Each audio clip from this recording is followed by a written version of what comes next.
Mein Gast im heutigen Coffee Talk ist der Professor Tobias Straumann. Er ist einer der bekanntesten Schweizer Ökonomen.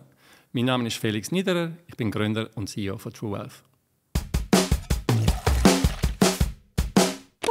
Mein heutiger Gast ist der Tobias Straumann. Er gehört zu den bekanntesten Ökonomen in der Schweiz. Er ist Professor an der Uni Zürich für Wirtschaftsgeschichte. Er hat aber auch als Journalist in der Schweiz und in New York geschafft. Sein Forschungsinteresse gilt der Finanzgeschichte allgemein und der schweizerischen Wirtschaftsgeschichte im Speziellen. Er kennt die Wirtschaftsgeschichte der letzten 150 Jahre wie kein anderer. Es geht ihm um Applied History, also wie man aus der angewandten Geschichte etwas für die Gegenwart lernen können. Herr Straumann, willkommen im Coffee Talk. Danke für die Einladung. Als Finanzhistoriker haben Sie sich eingehend mit der Wirtschafts- und mit der geopolitischen Krise in der Vergangenheit von früheren Generationen beschäftigt. Aber wie geht es uns heute? Geht es uns in der Schweiz schlechter als frühere Generationen? Also wirtschaftlich geht es uns viel besser als je. Also mindestens im Schnitt. Also das gilt natürlich nicht für jede einzelne Person, aber ökonomisch ist es noch nie so gut gewesen wie heute. Ja, in den letzten 150 Jahren hat sich eigentlich das Pro-Kopf-Einkommen in der Schweiz etwa verneunfacht, verzehnfacht, in der Welt weit verzehnfacht. Das ist eigentlich phänomenal, wenn man sich das vorstellt. Also heisst ja eigentlich, dass man irgendwie im Februar eigentlich schon das eigentlich erwirtschaftet hat, was frühere Generationen das ganze Jahr gebraucht haben. Aber trotzdem, von jungen Leuten hört man oft, dass sie irgendwie denken, die Welt ist fast am Untergehen. Woran liegt das?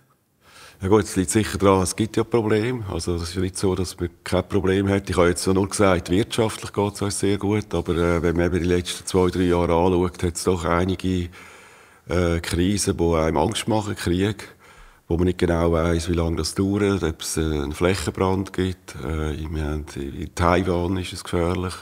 Also gibt es dort mal eine Eskalation? Also es gibt schon Gründe, sich Sorgen zu machen. Aber was wahrscheinlich wirklich falsch ist, ist, dass die Erwachsenen den Jungen immer erzählen, wie schlimm alles ist. Das sollte eigentlich nicht die Rolle sein von den Erwachsenen. Die Erwachsenen müssten ein bisschen gelassener sein, weil sie auch schon einiges erlebt haben. Und auch wenn man Geschichte kennt, muss man also auch sagen, es ist schon viel, viel schwieriger gewesen, gerade in Europa. Also das 20. Jahrhundert war eine sehr schwierige Zeit gewesen. Und ich finde, da tut man auch den Jungen ein bisschen falsche Geschichte erzählen. Also das sollten die Erwachsenen auch mal ein bisschen überlegen. Nicht einfach nur immer das Negative. Ja, ich meine, natürlich zum Beispiel jetzt die Klimaherausforderung, die ist sicher sehr gross, aber die Idee, dass wir jetzt in 10 Jahren Katastrophe haben, das wird nicht einmal durch die wissenschaftlichen Berichte gestützt. Also der Präsident von diesem Klimarat hat ja kürzlich gesagt, hört mal auf, das so zu dramatisieren. Es ist natürlich schwierig. Es ist eine Herausforderung. Absolut, aber erstens haben wir noch Zeit und zweitens wissen wir gar nicht, was wir alles noch in den nächsten 10, 20, 50 Jahren finden werden. Das wird uns, wenn man nur schon die letzten 15 Jahre anschaut, also zum Beispiel Smartphones sind 15 Jahre alt. Ich meine, in meiner Jugend hätte ich nie gedacht, dass ich so etwas haben werde mit 40, 50. Also es ist ja unglaublich, was für Überraschungen da kommen. Und darum ist es auch eine Anmassung vom Wissen, wenn man sagt, wir wissen schon, dass die Welt untergeht. Das kann man ja gar nicht wissen. Ja. Und da müssen die Erwachsenen mal sich ein bisschen zusammenreissen. Der Tiefpunkt war, wo Greta Thunberg irgendwie alle Erwachsenen angeklagt hat und dann haben die alle applaudiert. Da müsste man irgendwie anstehen und sagen, schau, versteht dich, aber es ist auf jeden Fall ein bisschen anders. Und das finde ich ein bisschen das Versagen der heutigen Erwachsenen. Und es ist vielleicht auch wichtig, dass junge Generationen wissen, dass wir auch in der Vergangenheit schon grosse Herausforderungen hatten, genau. Riesige. Und als Menschheit haben wir mit denen umgehen können. Absolut. Und eben die Herausforderungen. Also ich bin jetzt gerade an einem Buch über den Wiederaufbau nach dem Zweiten Weltkrieg. Und das kann man nicht vergleichen. Das ist viel, viel schwieriger gewesen. Und auch man hat dort viel mehr Grund gehabt, verzweifelt zu sein. Also das ist das im Vergleich, was wir heute haben, wirklich, wirklich bewältigbar. Und eben, wie gesagt, wir haben Zeit und wir haben auch die Mittel dazu. Man muss es einfach gut machen. Oder? Man muss unideologisch das jetzt möglichst gescheit angehen. Und gerade wenn man mit so einer Weltuntergangsstimmung dran angeht, dann wird man wahrscheinlich auch die falschen Massnahmen ergreifen. Und eigentlich leben wir ja in einer... Also ökonomisch geht es unglaublich gut. Also in der Schweiz extrem gut. Ja. Also das ist ein absolutes Paradies, historisch gesehen, aber auch im Vergleich mit der Welt, vor allem außerhalb von Europa. Das kann man sich ja gar nicht vorstellen, wie gut es uns geht. Ja. Wieso ist die Schweiz so erfolgreich? Was macht die Schweiz gut? Also das eine ist natürlich, dass wir Teil von Europa sind. Und Europa ist ja der Kontinent, der am frühesten die industrielle Revolution gemacht hat. Das hat man als lernt man in der Schule, Industrialisierung. Und dann, das ist ja eigentlich das, was das moderne Wirtschaftswachstum auszeichnet seitdem. Das ist bei 150, 200 Jahren, dass man einfach einen höheren Produktivitätsfortschritt hat. Also man hat jedes Jahr werden wir reicher, weil wir effizienter sind, das besser machen als vorher. Also denken wir an die Landwirtschaft. Oder? Vor 200 Jahren hat man da Dutzende von Leuten gebraucht für ein Feld. Und die mussten da wochenlang schuften. Und heute ist ein Traktor, der macht das in einer Stunde. Das ist, was uns reich gemacht hat. Und vor dieser Zeit hat es schon auch technologische Durchbrüche gegeben, aber die sind isoliert gewesen. Und was eben heute ist, die permanente Innovation in allen Bereichen von der Wirtschaft.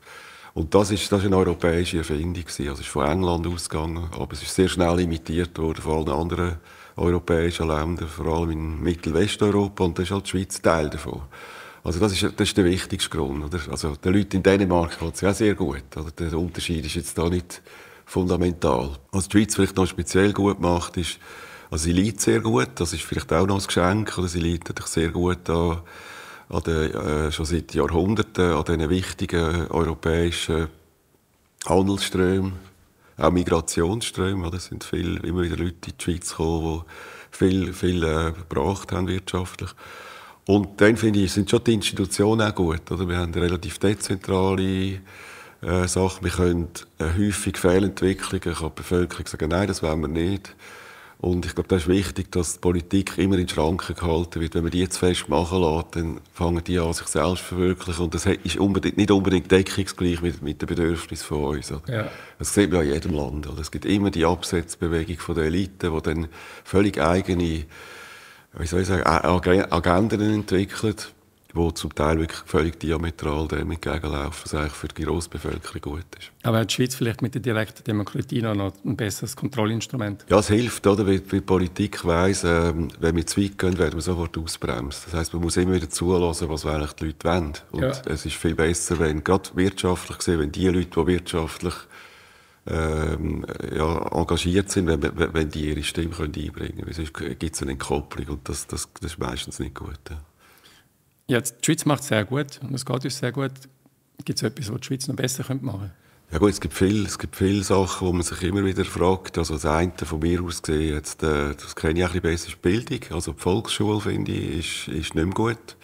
Die war früher besser gewesen. Ich finde, sie ist auch nicht mehr, also wir reden zwar immer von dieser Durchlässigkeit nachher, das finde ich sehr gut, das System, aber ich finde nicht, dass wir eine Schule haben heute, wo allen die gleichen Chancen bietet, weil sie viel zu kompliziert worden ist. Ist von mir aus gesehen völlig überreformiert worden. Und man sieht ja auch, dass der Beruf an sehr verloren hat, weil die Freiheit von der Lehre oder von der Lehrpersonen ist verschwunden.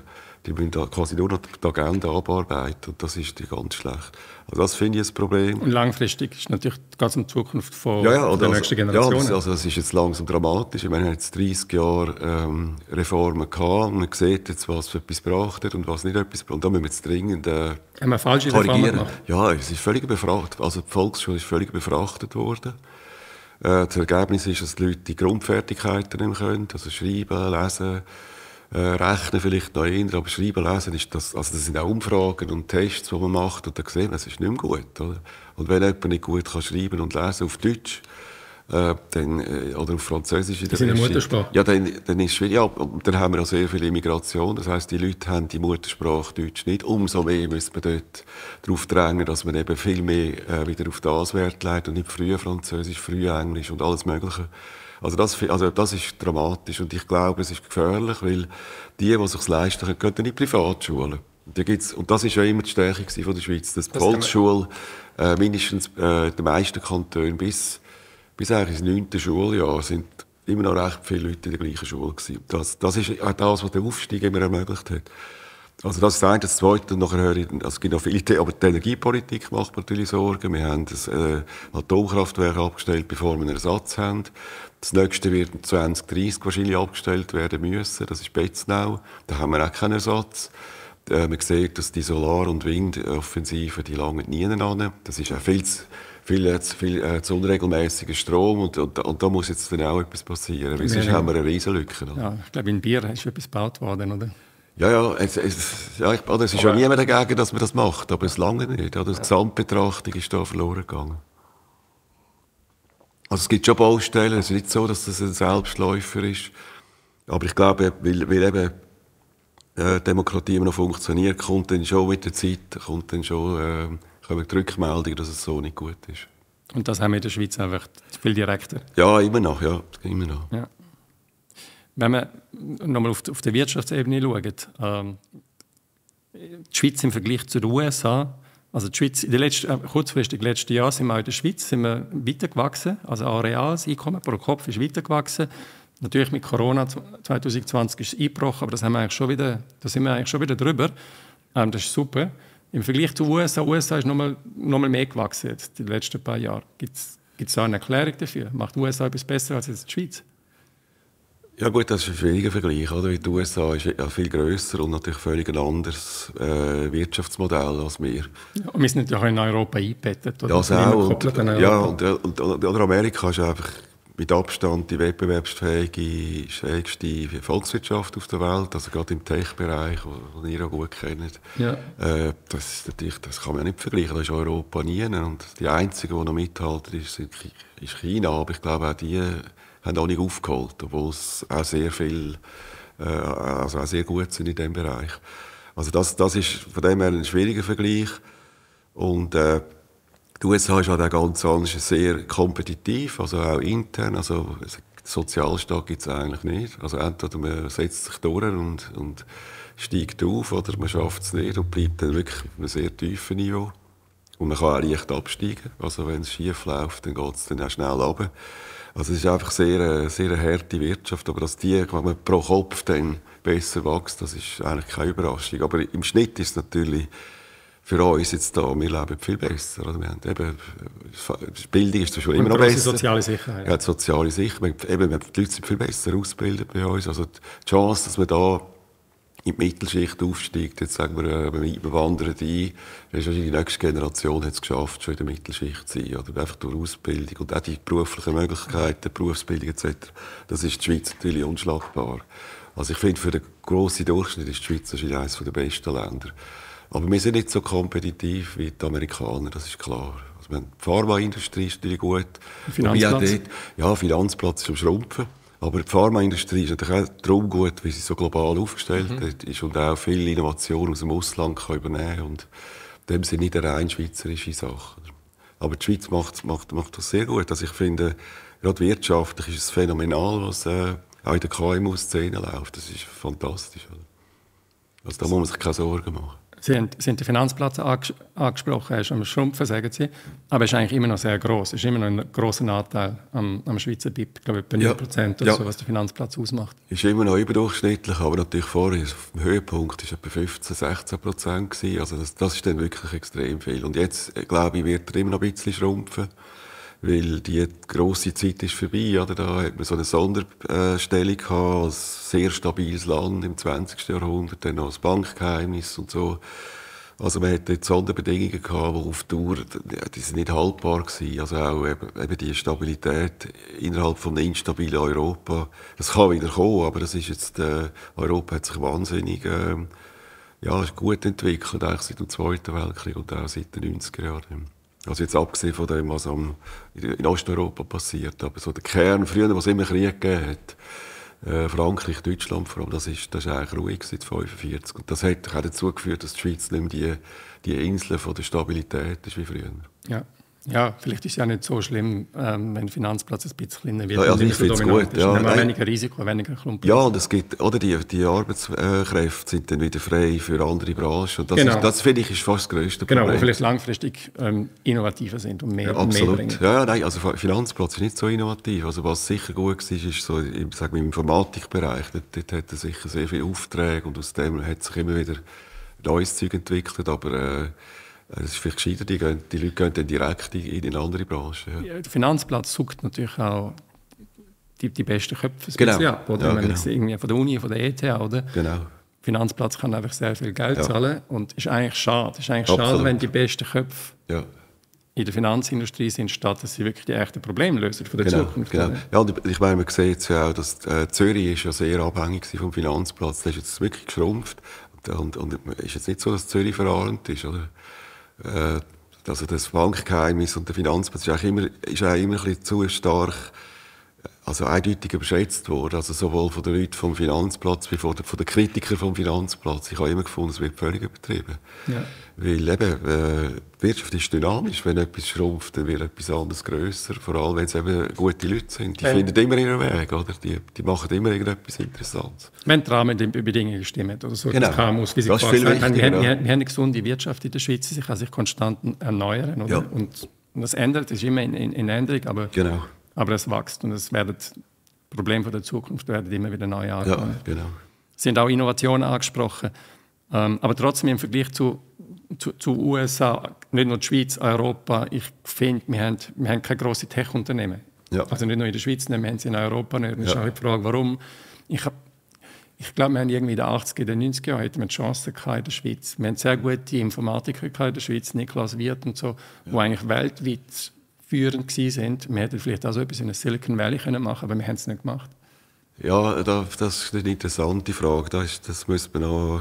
Da gibt es unterschiedliche Meinungen. Ich bin da ein bisschen skeptischer, weil, also für Europa würde ich sofort sagen, oder, dass das stimmt. Aber jetzt für die Schweiz, es ist schon schwierig, wenn man so ein kleiner Markt ist. Und klar, in dieser Branche ist vielleicht der Export nicht mehr so schwierig, weil das ist mehr oder weniger standardisiert. Aber es braucht schon, also Silicon Valley, das ist eine wahnsinnige Konzentration von Unis, von Firmen, die schon da waren. Von Kapital. Und Kapital. Und der Markt, vor allem, dass der Markt so gross ist. Eben, und dann auch die Einwanderung, oder, wo wirklich die Besten von den Besten kommen dort hin. Das ist dann so etwas, was sich gegenseitig verstärkt. Das kann ein kleines Land, bringt das nicht an. Und das finde ich jetzt für die Schweiz überhaupt nicht tragisch. Schlimm wäre, wenn wir einfach den Anschluss wieder verpassen und nicht quasi in dem ganzen Cluster dabei wären. Zwar am Rand, aber es gibt immer wieder Firmen, die ganz interessante Anwendungen machen. Das wäre beunruhigend. Aber dass wir jetzt das nicht angebracht, das finde ich eigentlich logisch. Wir haben ja keine Autoindustrie aus dem gleichen Grund. Aber wir machen viel Zulieferung. Ja, aber eben, das ist nicht in der Schweiz. Oder? Ja. Also für die Pharmaindustrie ist eigentlich eher eine Ausnahme, wobei das geht, weil dort hat man auch historisch natürlich sehr schnell sich auf einzelne Gebiete konzentrieren. Das ist sehr typisch, oder? Man geht in Nischen von Branchen, die gross sind, und dann tut man dort sehr hochwertige Produkte entwickeln. Das geht eben gut in der Pharmaindustrie. Aber sobald es Massenproduktion ist, wo die Marge nicht mehr so gross ist, wo ich wirklich muss, mit eben Economics of Scale, wirklich muss alles optimieren in der Grösse, das geht gar nicht bei uns. Dann ist der falsche Werkplatz dafür.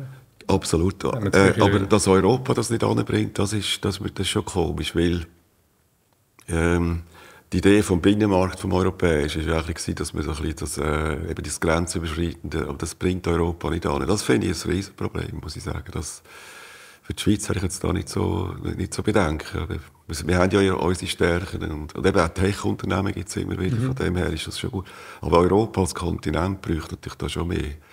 Aber da habe ich das Gefühl, da hapert es überall. Aus Verständnis in der EU ist nicht da. Und ja, da fehlt auch die Mentalität, die die Amerikaner haben. Ja. Und ich meine, was stark wächst in der EU, ist die Regulierung. Oder? Und also jetzt, wenn ich jetzt aus Unternehmersicht rede, ist natürlich immer eine Herausforderung, einfach überhaupt nur schon die ganze Regulierung zu überschauen. Ja, und jetzt ist die Schweiz leider auch im gleichen Zug. Ja. Oder? Sind wir noch ein bisschen besser? Nehme ich an, oder? Ja. Also es braucht sie. Ja, logisch. Das ist eine Frage von der Dosierung. Ja, absolut. Und es geht nur noch in eine Richtung, oder? Das ist das Problem. Das kenne ich auch aus meinem Bereich. Oder? Weil als Politiker ist es einfach neue Gesetze machen, neue Regeln zu machen und die Firmen sagen, jetzt müssen wir das auch noch machen, den Datenschutz so und so und so. Aber am Schluss hat es ja alles mit Kosten. Also es kostet. Und es macht einem langsamer. Es kostet ist einer, aber es macht einem langsamer. Und wenn andere Märkte aber dann dort agiler sind und schneller sind, dann langfristig. Genau, da gehen auch die guten Leute weg. Oder? Aber das ist ein bisschen, was wir am Anfang diskutiert haben. Oder? Wenn die Erwachsenen man muss eine gewisse Gelassenheit bewahren. Man muss nicht bei jedem Problem, das auftaucht, so sagen, da müssen wir etwas machen. Sondern man muss überlegen, was sind Sachen, die man akzeptieren muss, die nicht gut laufen. Aber die sind nicht so schlimm. Und dann muss man sich dafür auf die Sachen konzentrieren, wo es wirklich Lösungen braucht. Aber was wir machen, die grossen Sachen lassen wir eigentlich eher weg. Wird dann vielleicht schwierig, oder? Und bei den kleinen Sachen, da wird dann wie wahnsinnig durchreguliert, obwohl das eigentlich, das sind nicht richtige Missstände, oder? Also ich merke es auch aus meinem Bereich, da läuft es genau gleich in der Bildung, oder? Da wird die kleinteilige Regulierung wird absolut perfektioniert.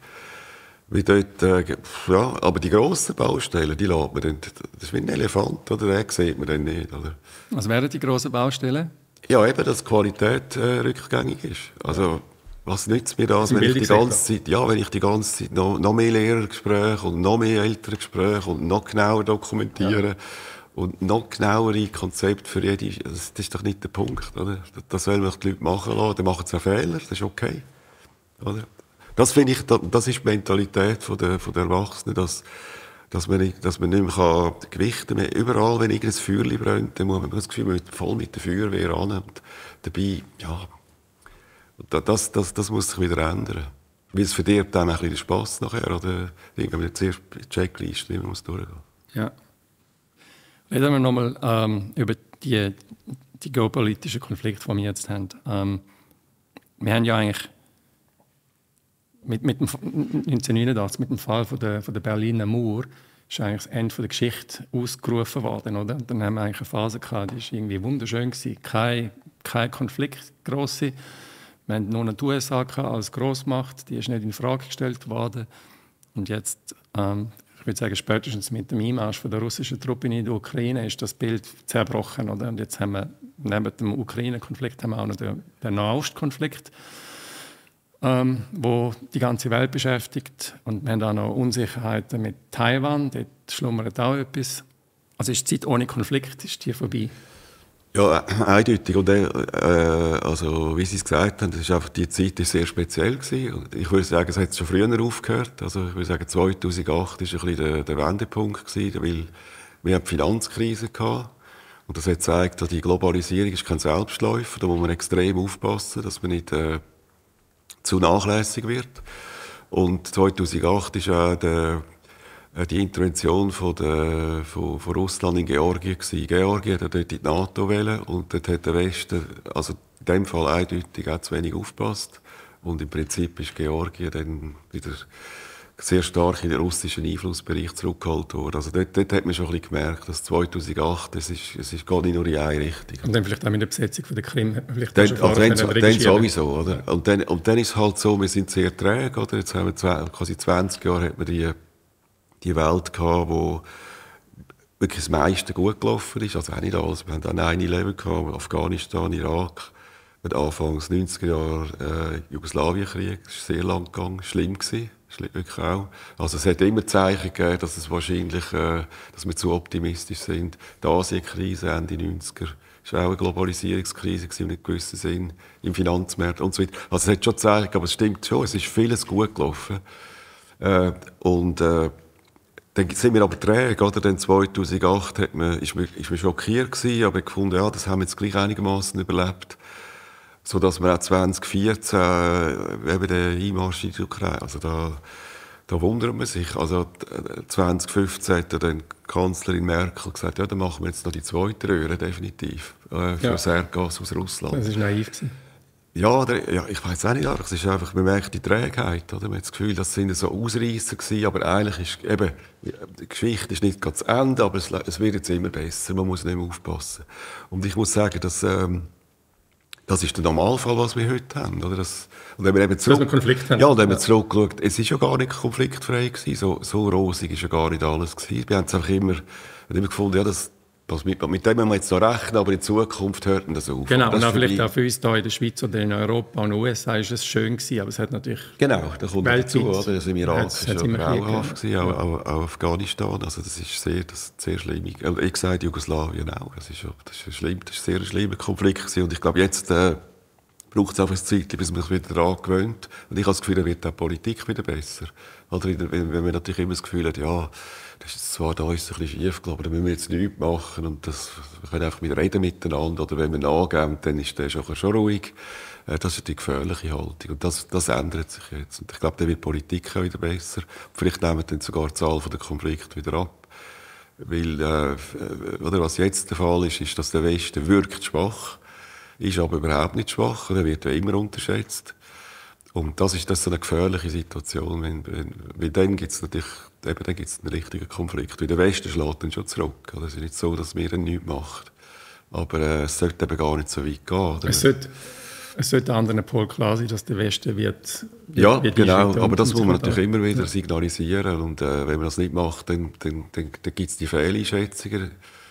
Das haben wir mit Russland wahrscheinlich gesagt. Ja, aber auch ich glaube auch bei Hamas. Oder? Ja. Eine komplette Fehleinschätzung. Und der Iran, da kommt man jetzt nicht ganz draus, was die im Schild führen, aber die sind auch immer am Austesten von der Grenzen. Bei China, das bin ich überfordert, das verstehe ich zu wenig, aber man merkt schon, die tun jetzt ihre Muskeln ein bisschen mehr spielen lassen.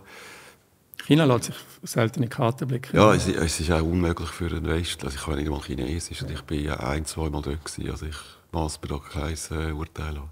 Es ist wirklich schwierig, aber also es ist sicher viel schwieriger geworden als, das kann man sicher sagen, als noch in den 90er Jahren. Das ist eindeutig.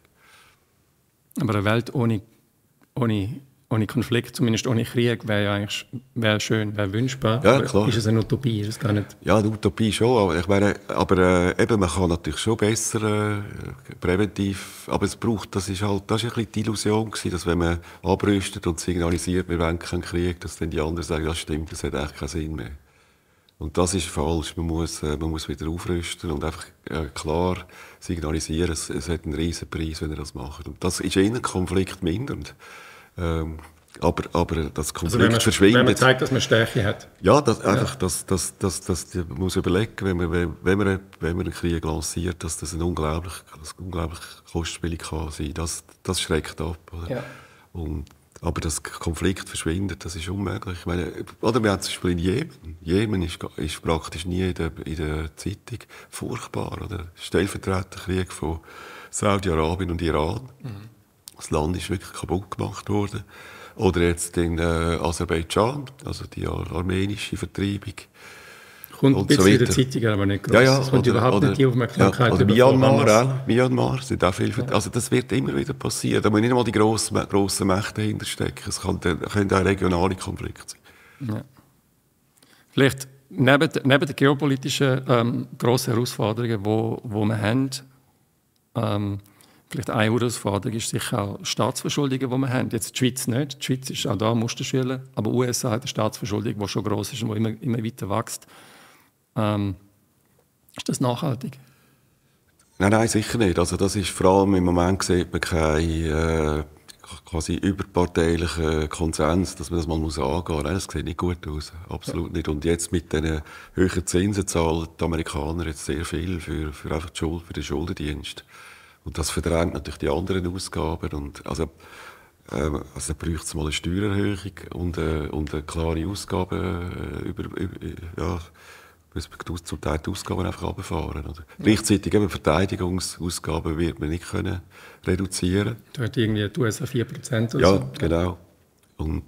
Aber dort, also ich glaube auch auf der Steuerseite muss man etwas machen. Aber das ist im Moment eben auch unmöglich. Also das sieht nicht gut aus. Ja. Oder sonst halt langfristig die Inflation genügend hoch zu halten, keine grosse Inflation, aber einfach 20 Jahre lang Inflation über der Zinskurve. So das ist wahrscheinlich das wahrscheinlichste Szenario. Wenn man keinen Konsens findet, wird man dann mit so Finanzrepression, sagt man dem, das haben wir jetzt schon ein bisschen, wird man es so probieren. Genau, das heisst eigentlich, dass halt Sparer werden dann enteignet. Oder? Also alle Gläubiger, ja. Genau. Also auch Banken, die dann, oder also wenn es dann ganz extrem wird, wie in der Zeit nach dem Zweiten Weltkrieg mit den Banken die Staatsobligationen halten und kommen systematisch zu wenig über. Ja, der Pensionskasse. Oder Pensionskasse, genau, alle genau, das ist noch ein besseres Beispiel, oder die können gar nicht ausweichen, jetzt schon. Das ist genau der Punkt, ja. Aber das ist ein bisschen das Wahrscheinlichste, wenn die Politik nicht bei der Finanzpolitik sich einig ist, dann macht man es einfach so. Und man hat ja gesehen, Zentralbanken sind formal schon unabhängig, aber wenn man sie vor die Wahl stellt, quasi eine Rezession auszulösen oder einen Staatsbankrott oder nachzugeben, dann gehen sie natürlich nach. Das haben wir jetzt in Europa klassisch gesehen in den letzten 15 Jahren. Oder die EZB hat ja irgendwie alles gemacht, damit die Politik wieder ruhig ist. Ja, oder Sie haben ja nicht alle Nationalbanken haben nur ein Ziel, also die Inflation niedrig zu halten, sondern oft haben sie auch als zweites Ziel einfach für Vollbeschäftigung zu sorgen. Ja, und ich meine, in Europa ist es einfach die Rettung vom Euro. Und der Euro ist noch nicht ganz stabil.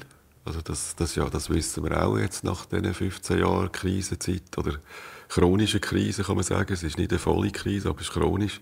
Das funktioniert nicht richtig. Und das gibt der EZB eine enorme Verantwortung, aber eigentlich auch eine Macht, die sie gar nicht haben sollte. Das ist auch die Politik sollte dafür sorgen, dass die Währungsunion funktioniert. Und dann kann die EZB eben sich auf die Inflation und auf die Konjunktur beschränken. Aber die müssen jetzt den ganzen Laden immer wieder zusammenheben mit ausserordentlichen Massnahmen. Das ist eigentlich nicht gut. Oder? Das ist wahrscheinlich das Problem, halt, dass die Währungsunion nicht wie weiter ist als der politische Zustand. Sind immer noch politisch unterschiedliche Länder, die auch mental, also der Süden von Europa tickt halt mental anders als der Norden. Oder? Wenn es darum geht, ja, soll man jetzt haushälterisch sein mit der Staatsausgabe oder soll man ist besser, wenn man mehr ausgibt und das Leben jetzt genießt? Oder das ist ein bisschen eine falsche Vorstellung. Ich finde, Deutschland ist eigentlich finanzpolitisch kein Musterschüler. Also die anderen sparen, also der Süden spart viel mehr. Aber sie haben ein Wachstumsproblem in dem Euro. Sie haben eigentlich sie müssen eine andere Geld- und Währungspolitik haben, um sich zu entwickeln. Oder? Das ist einfach, für sie ist der Euro zu stark. Und Deutschland exportiert natürlich stark. Und Deutschland ist eben, aber das ist eben der Witz in der Währungsunion. Oder? Das haben wir ja in der Schweiz auch. Wir haben sehr starke Regionen und schwache Regionen. Und wenn man die zusammenbringt, dann geht es noch auseinander. Und darum muss man ja mit finanzpolitischen, aber auch mit Migration. Oder? Die Schweiz hat ja nicht nur Tradition von Migration aus dem Ausland, sondern auch Binnenmigration ist sehr, sehr ausgeprägt gewesen, gerade im 19. Jahrhundert. Also sehr viel aus den Aargaugebieten auf Zürich, Basel und so weiter. Und das müsste ja in der EU auch passieren, aber dort eben die Sprachgrenzen, eben Mentalität sind riesig. Und das geht wieder in das mit dem Tech-Sektor. Das ist eben kein homogener Wirtschaftsraum. Die EU. Ja. Und dann kann man auch nicht die Grössenverhältnisse richtig nutzen, weil am Schluss ist ja dann gleich auch die Innovationsräume sind ja dann aufgesplittet. Ja, und das Wachstum ist unterschiedlich schnell. Und das Wachstum ist sehr gut, das ist in Amerika auch, aber es ist trotzdem, es gibt tolle Universitäten, es gibt Cluster, die durch extrem viele Ressourcen absaugen, aber es kommt nachher wieder der ganzen Region zu gut. Und das Absaugen funktioniert nicht richtig, aber auch das Zurückgeben funktioniert nicht richtig. Und das ist ungelöst. Ja. Vielleicht zu einer letzten Frage. Wenn wir auf die Schweiz blicken, wir haben jetzt in der Schweiz eine der letzten Krisen, die wir hatten, ist auf dem Finanzplatz gewesen. Der Fall von der CS und die politische Lösung, dass man die UBS CS schluckt, ja, haben wir müssen machen, weil es ist ein Bankrun ist eigentlich entstanden auf CS. 50 Jahre früher war es umgekehrt, da war die UBS in einer ähnlichen Situation gewesen. Aber jetzt haben wir nur noch eine Grossbank in der Schweiz und die ist noch mal grösser geworden. Wie sieht die Lösung aus oder welche Optionen hat die Regierung in der Schweiz noch, wenn in einigen Jahren, ich hoffe, dass es nicht passiert, aber falls es passieren wird, dass jetzt die fusionierte Bank wieder in so eine Situation kommt und es gibt einen Bankrun auf die grosse Fusionsbank. Was sind denn die Optionen, die man in der Schweiz noch hat? Ja, also ich bin einverstanden, das kann man nicht ausschliessen, darum muss man sich darauf vorbereiten. Also es gibt eigentlich so ein bisschen zwei Denkschulen, kann man sagen. Die einen sagen, man muss jetzt einfach die bestehende Regulierung noch mal verbessern, also man gibt der FINMA mehr Kompetenzen, man macht noch ein bisschen höheres Eigenkapital, man macht bei der Liquidität, sagt man, dass die Bank quasi die ganze Bilanz brauchen darf, man muss dann unterschiedlich gewichten. Oder? Bisher war es so, es gibt nur eine ganz bestimmte Kategorie von Wertpapieren, die sie hinterlegen können. Das tut man ausweiten. Das hilft sicher auch. Oder? Aber das ist ein bisschen die eine Denkschule, dass man das jetzt einfach vom Hintergrund von dieser CS-Krise dort nachbessert. Und dann gibt es eher die sagen, ja nein, da muss man radikal ändern. Da gibt es auch wieder zwei Varianten. Das eine ist, macht einfach eine riesen Eigenkapitalvorschriften. Dass wirklich einfach genug Zeit hat, um dann die Bank zu retten. Halte ich aber für politisch aussichtslos. Warum? Ja, da findet man nie eine Mehrheit. Keine Mehrheit, ja. Und bei den radikalen Massnahmen, also ich würde, also das ist jetzt meine Vorstellung, aber das ist auch völlig Minderheitsmeinung, aber ich würde einfach bei Bei der Krisenintervention wäre ich einfach viel resoluter, dass man viel früher rein muss. Also, dass man einfach sagt, es gibt gewisse Indikatoren, CDS zum Beispiel, also die Versicherungsdinge, dann der Aktienkurs, dass man da einfach viel strenger schaut und dass man die Regulatoren zwingt, frühzeitig einzugreifen und ihnen aber auch den Rücken stärkt. Nicht, dass man ihnen nachher den Vorwurf macht, die sind zu früh rein. Oder das ist ja jetzt, der Anreiz war jetzt immer gewesen, möglichst lange zu warten, damit man nicht den Vorwurf kommt, ja, wieso sind jetzt, das ist ja alles noch gut gewesen. Ja. Vor allem, wenn sie es dann rettet und es gut rauskommt, heisst, das wäre gar nicht nötig gewesen. Und ich würde an dem arbeiten. Aber die Diskussion läuft natürlich ist logisch bei den politisch, auch von den meisten Ökonomen aus, die finden einfach, man muss es jetzt noch ein bisschen gescheiter machen. Also ich halte da gar nichts davon. Also auch aus historischen Gründen, ich kann die Krise nicht verhindern. Und zweitens, ich brauche ganz eine einfache Krise, also wie eine Feuerwehr, ich brauche ganz eine einfache Anweisung. Und eben, ich muss sehr früh reingehen. Die Feuerwehr darf auch gerade rein. Ja. Die Feuerwehr muss nicht warten, bis sie sicher ist, das ist wirklich ein gefährlicher Brand. Ja. Sondern sie geht meistens sogar vielleicht zu früh rein. Ja. Also nicht, wenn schon, also es muss nicht warten, bis die Flammen da sind, es darf eigentlich schon kommen, wenn der Rauch da ist. Genau, so ich weiss auch nicht genau, wie man das macht, aber ich glaube, wenn man nur schon mal signalisieren würde von der Politik, sie dürfen auch zu früh kommen. Und ich glaube, das bringt man schon an. Man muss sie einfach bestrafen, wenn sie zu spät sind. Oder man muss einfach die Anreize irgendwie anders setzen. Und eben den Rücken stärken. Dann, also ich sehe, das ist die einzige Variante jetzt aus der Geschichte der Finanzkrise. Erstens, man kann sie nicht verhindern. Zweitens ist es schwierig, den richtigen Zeitpunkt zu finden. Also sagen wir doch gescheiter, wir gehen zu früh rein. Als dass wir nachher wieder zu spät sind. Und eben, wie Sie gesagt haben, ich meine, was machen wir denn? Wir haben keine Fusion, wir können nicht an eine andere Bank fusionieren. Genau, den Trick gibt es dann nicht mehr. Das ist fertig, oder? Und mit dem Ausland fusionieren geht auch nicht. Das ist viel zu kompliziert in einer Krise. Dann eigentlich gibt es dann nur noch die Möglichkeit, dass man es verstaatlicht oder mit der SNB fusioniert oder das FED. Also, das FED muss man kann es schon. Man kann es bei der UBS hat man eigentlich auch temporär verstaatlicht, aber das ist dann schwierig, oder? Da muss man dann wahnsinnig selbstbewusst und zuversichtlich reingehen. Also, das kann man nicht von allen Leuten erwarten. Also es darf nicht zu fest von den Personen abhängen. Aber ich bin da jetzt auch noch nicht... Ja, sehr einfach und eben quasi Vollmacht. Ihr müsst zu früh rein. Eben, wenn der Rauch da ist, muss man rein.